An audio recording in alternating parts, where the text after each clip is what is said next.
اعتبار سے انسان سے بہتر ہوگا۔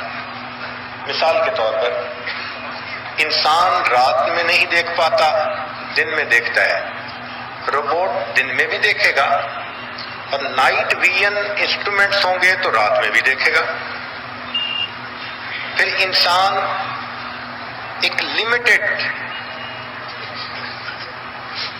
فریکوینسی کی آواز کو سن سکتا ہے، نہ اس سے اوپر سنتا ہے نہ اس سے نیچے، لیکن روبوٹ کی فریکوینسی کا بینڈ بہت وسیع ہوگا۔ پھر انسان 2 سے 3 زبانیں بولتا ہے، وہ روبوٹ دنیا کی ساری زبانیں بولے گا۔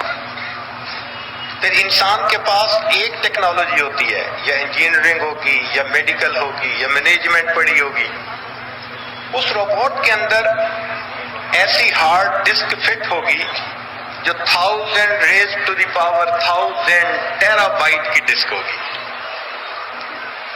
اور دنیا جہان کے علوم اس میں ہوں گے۔ کویسچن پوچھو وہ فوراً جواب دے گا۔ پھر اس کو کھانے پینے کی ضرورت نہیں ہوگی۔ انسان بیمار ہوتا ہے، وہ سٹین لیس اسٹیل کا بنا ہوگا، نہ خراب ہوگا نہ کچھ ہوگا، پروٹیکشن نکالے گا،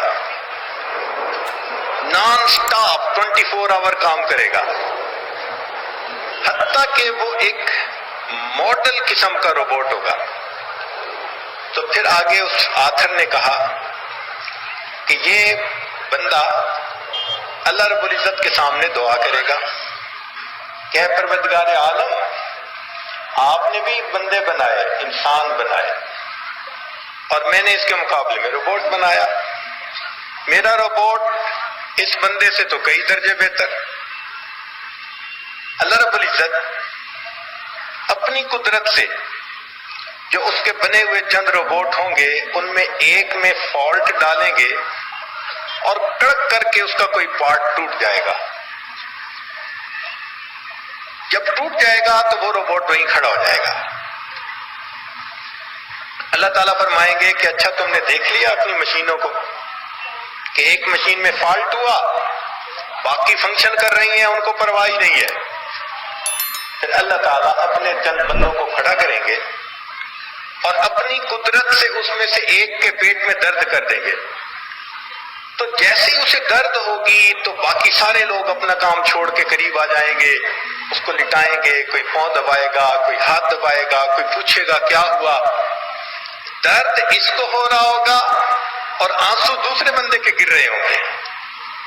جب دوسرے کی آنکھ سے آنسو گریں گے تو اللہ تعالیٰ فرمائیں گے کہ میرے بندے دیکھو، تمہارے روبوٹ کے اندر یہ احساس ہے کسی کا، یہ بےحس چیز ہے۔ وہ کہے گا بےحس چیز ہے۔ اللہ فرمائیں گے کہ میرے بندے کا کمال یہ کہ میں نے اسے حساس دل عطا کیا ہے۔ تو بندے کی عظمت یہ ہے کہ اس کے سینے میں حساس دل ہونا چاہیے۔ جو بے حس انسان ہو اس میں اور جانور میں پھر کیا فرق ہوتا ہے؟ چنانچہ شریعت کی خوبصورتی دیکھیے کہ اللہ رب العزت نے قرآن مجید میں انسانی ہمدردی اور اخوت کے 2 بنیادی اصول بتائے، فنڈامنٹل لاز۔ وہ کیا ہے کہ جب ہم کسی سے بات کرنے لگتے ہیں تو دوسرا بندہ سب سے پہلے ہمارے فیشیل ایکسپریشنز کو دیکھتا ہے۔ اگر اپنائیت ہو، محبت ہو، مسکراہٹ ہو تو دوسرا بندہ دوست سمجھتا ہے، اور اگر چہرے کے اوپر اجنبیت ہو اور سنجیدگی ہو اور غصے کے آثار ہوں تو دوسرا بندہ بھی رک جاتا ہے۔ تو معلوم ہوا کہ سب سے پہلا میسج جو ملتا ہے وہ انسان کے چہرے کے آثار سے ملتا ہے۔ شریعت نے ہمیں حکم دیا وَلَا تُصَعِّرْ خَدَّكَ لِلنَّاسِ۔ اب اس آیت میں صرف ایمان والوں کا تذکرہ نہیں ہے، للناس، کہ تم انسانوں سے گفتگو کرتے ہوئے اپنے چہرے کو مت پھلاؤ، کھلے چہرے سے بات کرو، شگفتہ چہرے سے بات کرو۔ اب دیکھیے کیا خوبصورت میسج ہے جو اللہ رب العزت نے دیا کہ جس سے بھی بات کر رہے ہو وہ اللہ کا بندہ تو ہے نا، لہذا بات کرتے ہوئے سب سے پہلی چیز کہ تمہارے چہرے پر مسکراہٹ ہو، اپنائیت ہو، محبت ہو.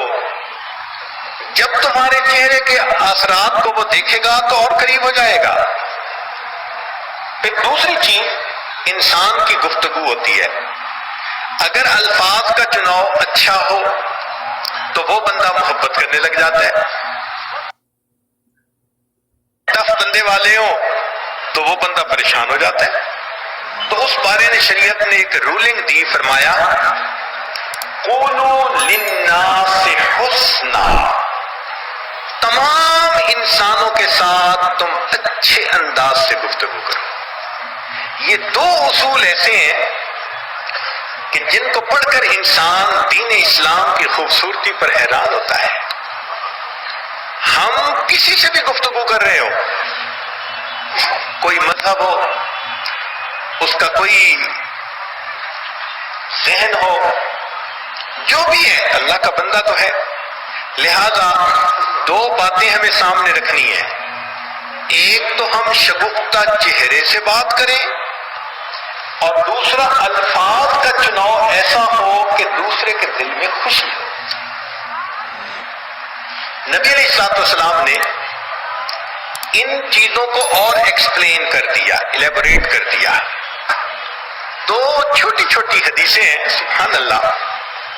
ایک بات تو یہ فرمائی، مسلم شریف کی روایت ہے، فرمایا تکف شرک عن الناس، کہ تم اپنا شر انسانوں سے ایک طرف رکھو، انسانوں کو اپنے شر سے بچاؤ. ہم میں سے ہر بندے کے اندر خیر بھی ہے، شر بھی ہے.